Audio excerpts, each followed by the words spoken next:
Conversaciones sobre innovación y tecnología para llevar a Latinoamérica al siguiente nivel. Nos conectamos cada martes y jueves a las 9 de la mañana en LATAM 2050 con Ángel Morales. Somos divoxradio.com.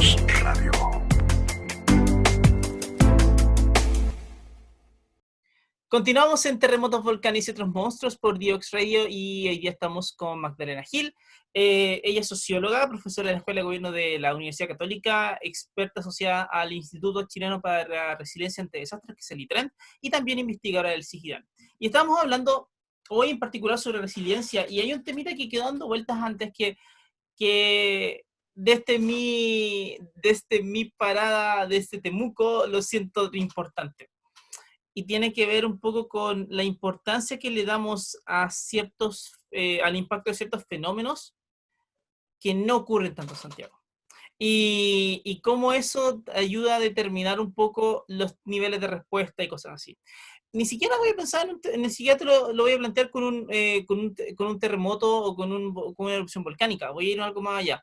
Lonquimay es una zona muy aislada que en los inviernos antes, porque ahora es un poco distinto, pero en los años 90, por ejemplo, siempre sufría inviernos muy crudos, con muchísima nieve, con una cantidad de personas importante que siempre quedaba aislada, y constantemente era un problema social el que se generaba durante los inviernos, porque las personas incluso decían de que era más fácil llegar a Argentina y recibir ayuda argentina que ir a Temuco, como para plantear un tema que ni siquiera se iba a resolver en Temuco, sino que había que preguntar a alguien en Santiago para poder ver cómo se resolvía.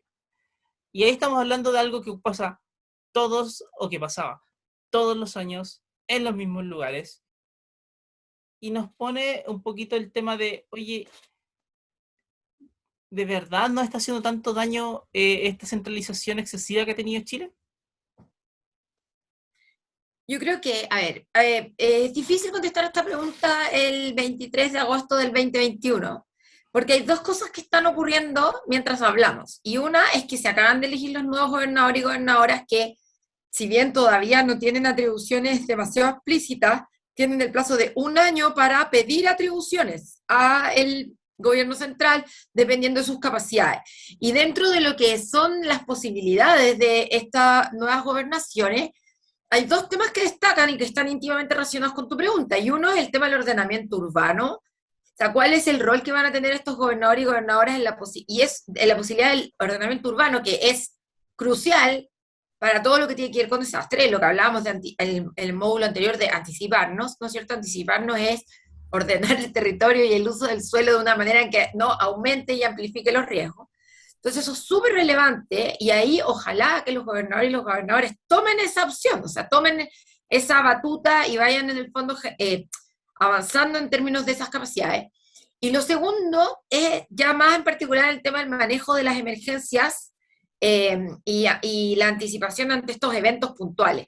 Y ahí la nueva ley de gestión de riesgos de desastres, que fue publicada creo que el 8 de julio, o sea, hace nada, antes de ayer, ¿Sí? Abre muchas puertas para la descentralización del sistema GRD, pero son cosas que tienen que también empoderarse en regiones, y como te decía, que las gobernaciones vayan generando el músculo para ello. Y dentro de eso están los mapas de amenaza y mapas de riesgo que todas las regiones tienen que tener con la nueva ley de GRD, y que se denomina a la nueva ONEMI, que tiene otro nombre, como asistencia técnica, pero en el fondo son las regiones. Y yo soy de la opinión, pero esto ya no es la ley, opinión mía, en que en verdad deberían ser las universidades regionales las que hagan esa asistencia en particular a sus gobernaciones. Y también tienen que estar estos mapas a nivel comunal, pero los de las comunas se supeditan a los de las regiones, entonces no pueden ser distintos en el fondo, Claro. como que al final son subcapítulos, ¿ya? Entonces están estos mapas de amenaza, que en general los mapas de amenaza igual los produce, como tú sabrás, Cerna Geomin o el centro tecnológico asociado a esa amenaza, pero después el de riesgos, que implica incluir lo que hablábamos antes de capacidades, exposición, vulnerabilidades, lo van a tener que hacer en las regiones. Claro. Y luego de eso tienen que generar dos planes, o dos tipos de planes. Un plan de reducción de riesgo de desastre y un plan de respuesta ante emergencias, ¿ya? Entonces, ahí tenemos tres elementos que la nueva ley de GRD, en el contexto de las nuevas gobernaciones está diciéndole en bandeja a las regiones, oye, háganse cargo de esta cuestión. Bueno, y en el artículo 41, famoso artículo 41, dice, se creará un fondo en el que pueden postular las regiones para tener lucas para hacer esto, ¿ya? Todavía no sabemos el monto de ese fondo ni nada, pero lo pueden hacer con platas de otros lados, pero va a estar este fondo, se supone, para hacerlo. Claro. Pero esto igual, ya, tratemos de pensar como positivo, ¿ya? En las oportunidades que esto genera. Además de oportunidades, creo yo, para las universidades locales de ponerse a trabajar en esto, a mí lo que me preocupa es cuáles son las amenazas que se van a considerar. Porque aquí hay un incentivo perverso a hacer check. Tengo un plan de reducción de riesgo, check. Tengo un plan de respuesta, check. ¿Y qué voy a mirar? Terremotos. ¿Y dónde quedó el volcán? ¿Dónde quedó la nieve? ¿Dónde quedó el frío? Entonces, en el caso de terremotos van a estar en todo el territorio. En el caso de los volcanes, Sernagiomín podría decir con los volcanes, mira, estos son los volcanes que ameritan estos planes, porque son volcanes activos o posiblemente activos. Pero, ¿qué pasa con los fenómenos climáticos o meteorológicos? ¿No es cierto? Yo, por ejemplo, ahora estoy trabajando en olas de calor, un problema que en Temuco tienen, pero no al punto de afectar la salud humana. Tienen para la flora y fauna y los ecosistemas que efectivamente, yo estuve en Valdivia hace poco y está exquisito para mí, pero para las plantas no creo, en agosto. Pero en el caso de Santiago, el Maule, Antofagasta, ya han sido y serán olas de calor que ponen en riesgo la salud humana, ¿ya? En este momento nadie tiene esos planes. ¿Y quién en el fondo va a asegurar que en el Maule, en O'Higgins, en la RM, en Antofagasta se incluya la amenaza del calor extremo, así como en Temuco la del frío extremo? Entonces todavía hay algunos vacíos ahí que yo creo que es importante que el sistema vaya. Fondo, no puede ser que por chequear tengo un plan, la región haga solo terremotos, ¿no es cierto? O terremotos y el volcán Villarrica, que es como obvio, ya lo tengo que incluir. Entonces aquí yo creo que también tratando de pensar positivamente hay un espacio para que desde las universidades también, no solamente en las metodologías para hacer el plan, sino en la primera conversación de cuáles son los monstruos, las amenazas, ¿no es cierto?, que vamos a considerar, ¿ya? Y te voy a desafiar un poco tu idea de los monstruos, porque yo creo que tenemos demasiado incorporado el lenguaje bélico o el lenguaje de la batalla con estas amenazas. Okay. ¿Ya? Y la verdad es que nosotros no le peleamos a la naturaleza, no tenemos por dónde ganar por lo demás, así en el largo plazo. Más bien lo que tenemos que hacer es aprender a convivir. Entonces yo, por ejemplo, a mi hijo le digo que cuando tiembla la tierra se estira, que necesita estirarse, si nosotros somos una mísera hormiga en el lomo de este dinosaurio, que no le toca más que ajustarse a cuando la tierra se tiene que estirar, ¿no es cierto? O un volcán, que la tierra tiene gases que necesita, ¿no es cierto?, emitir, y que al final creo yo que hay que ir construyendo también con el lenguaje esa idea de que al final no somos nosotros versus la naturaleza, sino que somos finalmente mamíferos, animales, habitamos un territorio del cual somos parte y sin el cual no existimos. Sí. Entonces, estoy de acuerdo con eso. Estoy de acuerdo en eso. O sea, ahora, sí, me imagino. Igual es súper vendedor hablar de batallas y monstruos, no te juzgo. No, pero tranquila, tampoco es que uno se plantee como si fuera así. De hecho, fíjate que incluso con el ejemplo que usaste es como si estamos arriba de un dinosaurio que se bambolea, el dinosaurio lo podemos considerar como monstruo y lo hemos visto como monstruo. Como veces. Monsters, Inc., que es una película que ya es como un old school, pero que es muy bonita porque te enseña también a eso, a hacerte amiga de tus fantasmas, a hacerte amigo de tus monstruos, como que quizás cuando los conoces ya no son tan monstríferos, son otra cosa. Pero es que al final del día nos enfrentamos a cuestiones que, como tú bien dices, no le vamos a ganar jamás, por tanto no vamos a pelear con ellos jamás, pero sí vamos a aprender a vivir con ellos. El tema es que, como tú, y de nuevo, me gusta mucho la idea de Monsters Inc., que aparte de una película que adoro, y es que al final cada monstruo tiene una personalidad y tú básicamente aprendes a convivir con eso. ¿Te fijas? Claro, sin duda. Bueno, sí. Y vamos creando nuestros propios monstruos. O sea, el calor extremo o de una ola de calor al punto de que afecte la salud de las personas. En Chile no pasaba en los 90, ni siquiera en los 90, o sea, ni qué hablar en el año 1900, ¿no es cierto? Y hoy en día es una realidad que tenemos que considerar y que hay al menos 4 regiones que tienen que considerar en serio. Porque los adultos mayores, o sea, el 2019 fue horrible. Y no solamente el 2019 no hubo plan, sino que el 2019 todavía en las noticias, cuando llegábamos el quinto día sobre 33 grados, todavía mostraban, ay, ese calor y los niños jugando en un grifo. Claro. Y ahí sí que hay que cambiar la perspectiva, porque 5 días sobre 32 grados no es divertido. No es divertido, los cuerpos, sobre todo los cuerpos de adultos mayores, se agotan y en el extremo se mueren, independiente de que nosotros no tenemos números claros para eso, porque no se identifican como tales, ¿cachai? Pero yo doy las gracias que el año pasado no fue así, fue un invierno, o sea, un verano fresco dentro de todo, comparado con el 2019, y el 2020 y el 2021 fueron eneros relativamente frescos con lo que había estado pasando el 2017 o el 2019. Pero vamos a ver cómo está este. ¿Y qué pasa entonces con estos monstruos, además que ni siquiera sabemos que están? Sí. Porque las preocupaciones del sistema de gestión de riesgo en Chile son otras. Son las históricas, ¿no es cierto?, las que han estado siempre ahí.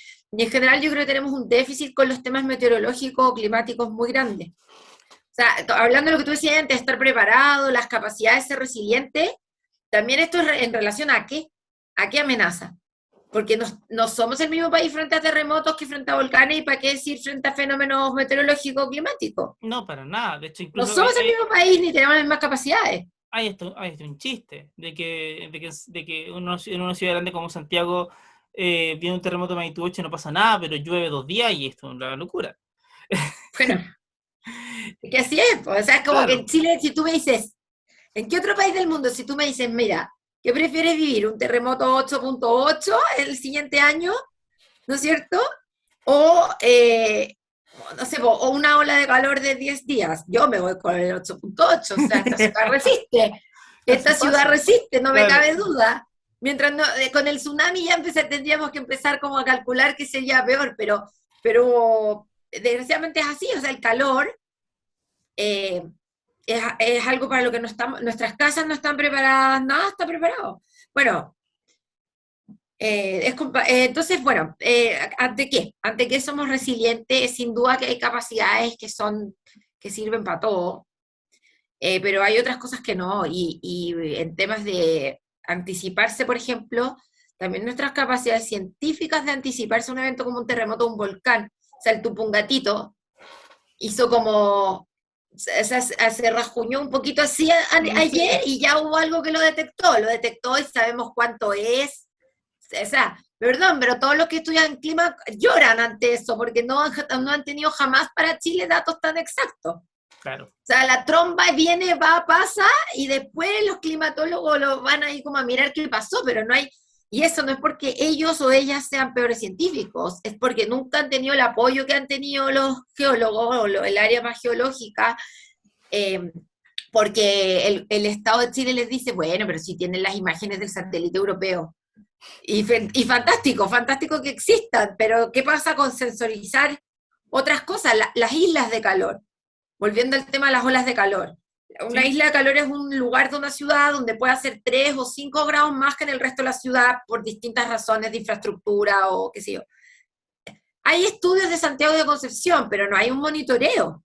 Claro. O sea, hay como estudios puntuales que han hecho ciertos profesores, entonces, obviamente que son muy valiosos, pero y eso finalmente son las grandes amenazas que se nos vienen, porque somos más resilientes a un terremoto, estamos acostumbrados, pero el tema de la escasez hídrica, que ya es un estrés permanente, el tema del calor, del frío, de las lluvias con calor que potencialmente causan eventos de remoción en masa, como una aluvión, una luz. ¿Qué vamos a hacer con eso? ¿Cierto? Y aquí yo me saco el sombrero con el Estado de Chile el año 1906, por ejemplo, cuando crean el servicio sismológico, que ahí hay visión.